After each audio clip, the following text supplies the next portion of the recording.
Assalamualaikum warahmatullahi wabarakatuh. Perkenalkan, nama saya Hesti Fitrawati. Di sini saya selaku moderator ingin mewawancarai kakak ini mengenai perjalanannya dari SMA, kuliah sampai mendapatkan pekerjaan. Baik, di sini boleh perkenalan diri terlebih dahulu, Kak. Perkenalkan, nama saya Kevin Fadrul Fajar, biasa dipanggil Kevin. Oh, baik. Ya. Di sini saya bersama Kak Kevin. Baik, di sini saya akan bertanya, saat kakak itu SMA, apa sih mata pelajaran favorit kakak dan mengapa kakak mengambil mata pelajaran tersebut? Pelajaran paling saya suka itu IPS. Nah, kenapa saya suka IPS? Karena IPS lebih mencondong ke salah satunya sejarah ya.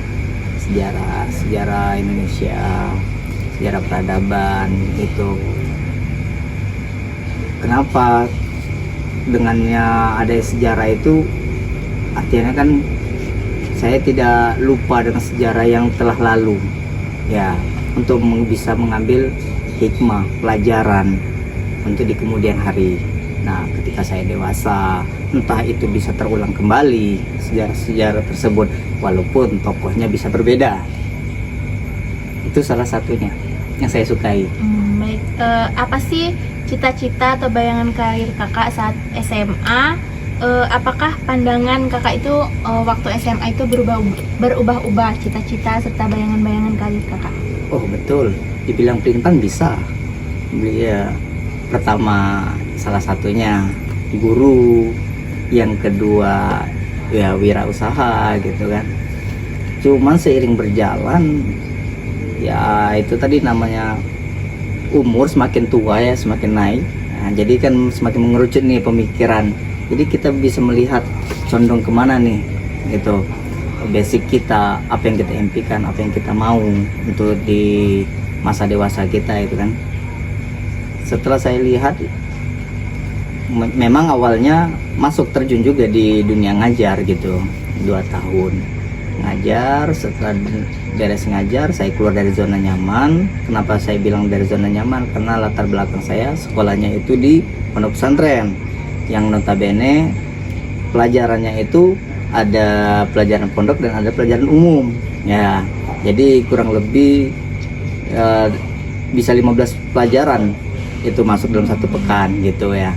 Nah, maka dari itu kan, jadi saya keluar dari zona nyaman, saya cobalah berkarir, mencoba mencari pekerjaan yang cocok dengan saya. Walaupun awal-awal mula belum dapat yang cocok gitu. Jadi itu kan waktu SMA kakak ini mengambil jurusan IPS. Nah, terus waktu kakak kuliah jurusan apa sih yang kakak ambil? Oh, saya jurusan kuliah ini mengambilnya hukum keluarga Islam, HKI ya. Ya, kenapa HKI gitu? Apakah saya ingin jadi pengacara, advokat atau tidak gitu? Ya, saya melihat dalam kalangan masyarakat ini masih banyak yang terjadi ya dalam sebuah pernikahan siri, talak mentalak gitu kan. Udah seperti permainan itu sekarang nih gitu. Udahlah kita nikah siri, udah kita nikah siri, enak aja gitu ngomongin talak, apalagi itu mudah ngomong talak 1 talak 2 talak 3 gitu kan. Jadi hal tersebut ya perlu juga kita pelajari gitu dalam hidup. Artinya bukan untuk menjadi profesi saya, bukan untuk menjadi karir saya, tetapi untuk menjadi pemahaman. Untuk pemahaman berikut juga dengan salah satunya pemahaman ahli waris itu ya. Baik, jadi kakak ini kan mengambil jurusan HKI waktu kuliah. Nah, setelah kakak kuliah ini kan, apakah pekerjaan kakak ini selaras dengan jurusan waktu kakak ini kuliah? Tidak. Kenapa saya katakan tidak? Namun kedepannya pasti akan saya lakukan apa yang sudah saya ya kerjakan sewaktu masa kuliah. Nah, untuk awal mula ini memang belum selaras dikarenakan usaha yang saya bangun ini ya berkenan dengan dunia fashion. Nah, yang mana saya selama dari TK pun sampai SMA belum ada yang mengenal dunia fashion ya gitu. Jadi ya artinya sama seperti bertolak belakang juga sebenarnya gitu kan. Ya kurang lebih seperti itu. Baik, jadi selama kakak ini bekerja di dunia fashion nih, apa sih tantangan terbesar kakak dalam melakukan pekerjaan tersebut? Tantangan saya itu karena saya ya pertama latar belakang bukan orang fashion, karena suka, berawal dari suka tadi. Jadi saya coba mempelajari. Disitulah tantangan terberat saya itu. Saya belum bisa mempola, bagaimana mendesain, bagaimana memikirkan gaya apa, formal, kasual, yang cocok untuk pengguna, para user gitu. Apa yang harus kita terbitkan produk-produk untuk bisa dijual di kalangan-kalangan masyarakat menengah, kalangan bawah, seperti itu. Artiannya di situ saya muncul ya ingin belajar gitu kan, belajar.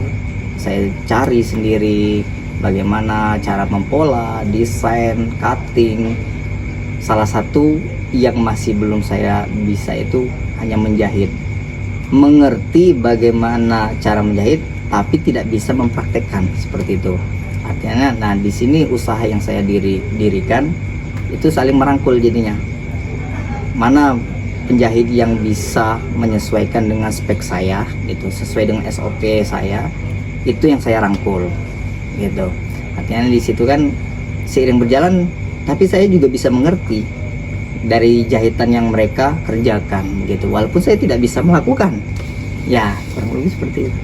Baik, jadi itu mengingat perjalanan kakak ini dari SMA sampai kuliah sampai mendapatkan pekerjaan ini, apa sih saran-saran untuk orang yang siswa SMA, mahasiswa itu tuh layak untuk mendapatkan jurusan, serta apa sih untuk memikirkan ke depannya? Kalau saya tidak banyak. Kalau untuk ya umur-umur kalangan 17 tahun, 18 tahun hingga 20, memang perlu kita pikirkan terlebih dahulu sebelum kita mengambil jurusan sewaktu SMA hingga kita kuliah. Karena kenapa? Pintu utama pembukanya itu ya SMA. Karena di sana kan kita sudah bisa memilih jurusan. Jurusan apakah? Terkadang ada orang yang memilih jurusan hanya karena ikut-ikutan. Hanya karena ya ada teman mau jurusan itu, ya kita ikut juga, begitu kan, gengsi juga ada seperti itu kan. Ada yang karena dorongan terpaksa, ada juga. Tapi bukan yang kita lihat itu apa yang kita suka, apa yang kita gemari.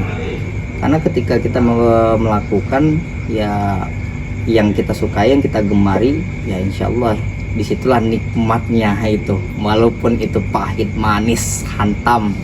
Nah di situ yang paling enaknya itu. Jadi artiannya kan ketika memilih jurusan, ambillah yang sebaiknya yang kita gemari aja gitu, yang benar-benar kita pahami. Tapi tidak luput pula kita lihat ujungnya, kemana arah jurusan ini, profesinya kemana. Setelah kita beres menjalani jurusan ini, kemana yang mau kita langkahi lagi, seperti kurang lebih seperti itu, agar kita tidak ya salah langkah lah gitu, atau enggak mati langkah sekalipun jangan. Kalau bisa ya kita ya berpandai-pandailah lagi dalam memilih jurusan. Masuk saya juga kan sebenarnya udah nggak selaras ini nih, udah melenceng juga, bisa dibilang gitu. Kurang lebih ya seperti itu ya. Baik, mungkin itu saja mengenai perjalanan Kak Kevin ya tadi. Dari SMA, kuliah, hingga mendapatkan pekerjaan yang mungkin menurut Kak Kevin ini sangat tidak selaras dari jurusan-jurusan yang ia ambil dari SMA sampai ia mendapatkan pekerjaan. Baik, mungkin itu saja. Saya selaku reporter berterima kasih kepada kakak mengenai wawancara pada malam hari ini. Saya akhiri. Wassalamualaikum warahmatullahi wabarakatuh.